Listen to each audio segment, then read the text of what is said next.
Ahmedabad civil હોસ્પિટલના તબીબો આવતીકાલથી હડતાલ પર ઉતરશે। હડતાલનું એલાન કરવામાં આવ્યું છે। સ્ટાઇપેન્ડ વધારવા મુદ્દે અસંતોષને પગલે તબીબો હડતાલ કરશે। 40% વધારાના આશ્વાસન બાદ 20% વધારો મળ્યાનો તબીબોનો દાવો છે। વર્ષ 2021માં રાજ્ય સરકારે તબીબોના સ્ટાઇપેન્ડમાં વધારો કર્યો હતો। સ્ટાઇપેન્ડની મુદત 5 વર્ષ કરવામાં આવતા તબીબોની અંદર રોષ જોવા મળી રહ્યો છે। ત્યારે હવે તબીબોએ જાહેરાત કરી છે આવતીકાલથી તેઓ હડતાલ પર ઉતરવા જઈ રહ્યા છે। વધુ જાણકારી મેળવી અમારા સંવાદદાતા કુશાંક ફોન લાઈનથી જોડાયા છે। જી કુશાંક, આવતીકાલથી સિવિલના તબીબો હડતાલ પર જઈ રહ્યા છે, શું માંગ છે?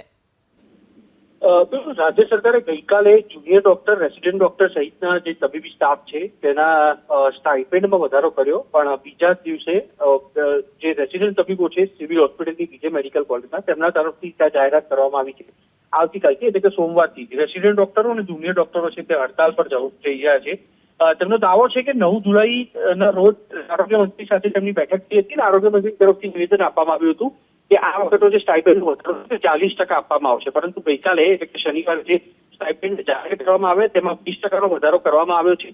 વર્ષ 2021માં છેલ્લો વધારો કરવામાં આવ્યો હતો, જેને 3 વર્ષ બાદ એટલે કે 2024માં વધારો કરવામાં આવ્યો અને આ વધારો છે તે આગામી 5 વર્ષની મુદત સુધી રહેવાનો છે। એટલે કે વર્ષ 2021 થી 2029 સુધી જે રેસિડેન્ટ અને જુનિયર તબીબો છે તેમનું સ્ટાઇપેન્ડ માત્ર 20% વધે છે। આ માગણીને લઈને આવતીકાલથી બીજે મેડિકલ કોલેજના જુનિયર ડોક્ટર એસોસિએશન અને રેસિડેન્ટ ડોક્ટરોએ હડતાલનું એલાન આપ્યું છે।